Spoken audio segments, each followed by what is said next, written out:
Hey guys! Today we're talking about Your Friends and Neighbors, a 2025 dark comedy drama on Apple TV starring John Hamm, Amanda Peet, and Olivia Munn. This show is about rich people, but it's way deeper than you might think. The story mainly follows Andrew Cooper. He's a finance guy who suddenly loses his job and finds out that life isn't as easy as it seemed. Because of restrictions at work, he can't just start a new job. So he makes a shocking choice: stealing from his neighbors.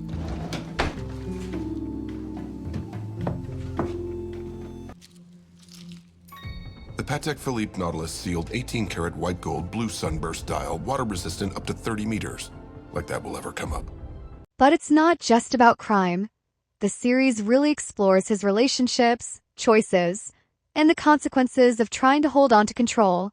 Coop is a complex character. He has charm and intelligence, but his life is full of struggles. His ex-wife, Mel, and his children all show how messy things can get behind a shiny, rich exterior. His kids are especially interesting. His son shows that even in a privileged life, there's loneliness, pressure, and emotional struggles. He's my boyfriend. I'm sorry, how old are you? I'm 20, sir. Stop calling me sir. Sorry. Okay, you're 20. She's 17. Are you familiar with the laws in this state? Daddy. It's not like that. You know what? She's in love with She him. is a child. He's 20 years old. How is that okay in your world? Baby. Leave them alone. Great, Nick's here. Hi. Beth, Coop's sister, is another key character. She's grounded and realistic, and her story brings balance to the chaos around Coop. She faces her own challenges, relationships, career, and personal struggles, which makes her feel relatable. Her presence shows that not every story is about money. Some stories are about real human connection and dealing with life's ups and downs. If I could just turn around. Hey, Andy. Bruce called me. Yeah, I figured he would. I could use the ride home anyway. He still loves me, you know.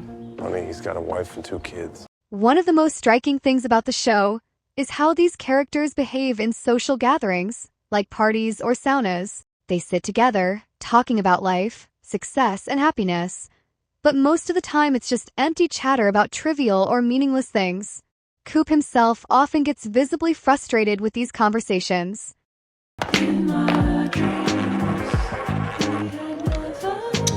Get one of these now, because once this baby hits the market, it'll be too late. I shit you not. I'm telling you, this is tomorrow's toilet. It's eco-friendly. We'll take your temperature, check your levels. The show really captures that sense of poetic emptiness behind wealth and appearances, making these moments both funny and sad at the same time. At a certain point, Coop also gets involved in a criminal case. At first, it might surprise or even shock him, but as the story progresses, he starts finding his own way through it. The process of solving the case and uncovering the mystery behind it is surprisingly engaging and adds a thrilling layer to the story.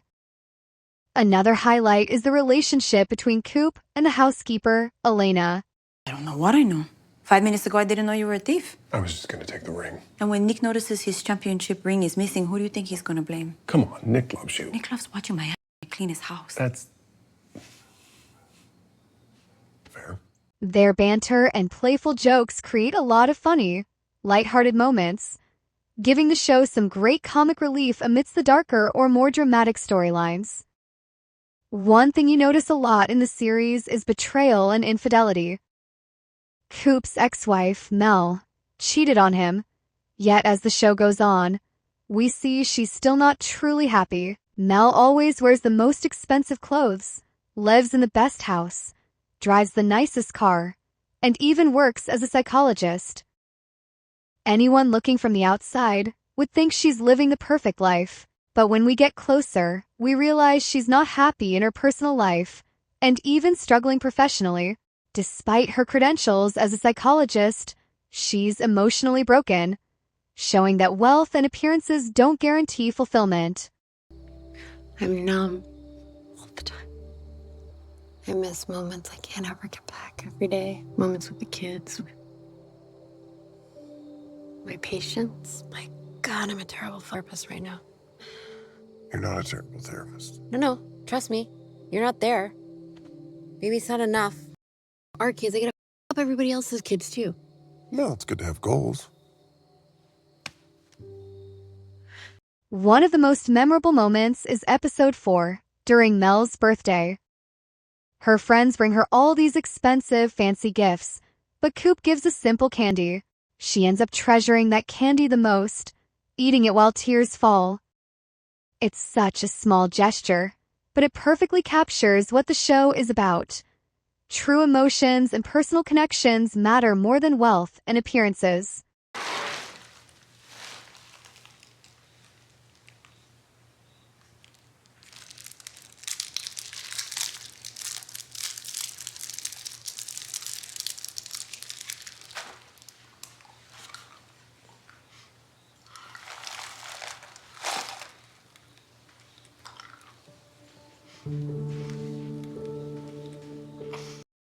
Critics have praised Jon Hamm's performance, saying it's one of his best since Mad Men. The show has been noted for its clever social commentary on wealth, emptiness, and relationships, even if some side stories are a bit weaker. Rotten Tomatoes gives it 78%, and many outlets call it a hidden gem on Apple TV+. This series isn't perfect, some characters could be explored more, and pacing can feel slow at times, but it's clever, emotional, and often funny. Honestly, I can't wait for season 2. I really hope we get to see more of Coop and Elena's mischievous moments. The way they pull off those little heists is just hilarious.